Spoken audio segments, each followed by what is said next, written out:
Namaz insanı pislikdən çəkindirir. Namaz insanı cəhənnəm odundan qoruyur. Namaz, oruc insanı cəhənnəm odundan qoruyur. Namaz, sən Allah üçün eləmirsən, sən özü üçün namaz qılırsan. Sən özü üçün eləyirsən bunları. Bunlar hamısı namaz, oruc sənin üçündür. O Musa peyğəmbərlə Allahın söhbəti var, deyir. Allah Musaya deyir ki, Musa, mənim üçün neynəmsən? Musa peyğəmbər Allah'a deyir ki, Allah namaz qılmışam. Deyir, mənim peyğəmbərim, o sənin üçün deyir. Namaz sənin üçündür.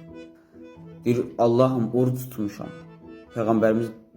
Peyğəmbərimizə Allah deyir ki, ey mənim peyğəmbərim, o sənin üçündür, oruc da sənin üçündür.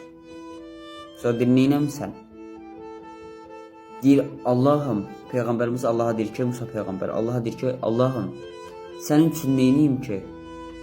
O bilim ki, sənin üçün odur. Və sən də məndən razı olasan, sən də bu əməlimdən razı olasan.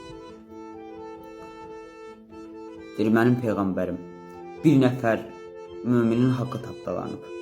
Onu sən müdafiə elə. Bu da olsun mənim üçün.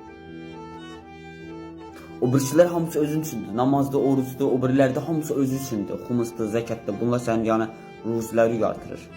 O birilər hamısı onun üçündür, sənin üçündür. Mənim üçün isə bu olsun. Bir nəfər mömin haqqı tapdalanır, onu müdafiə elə.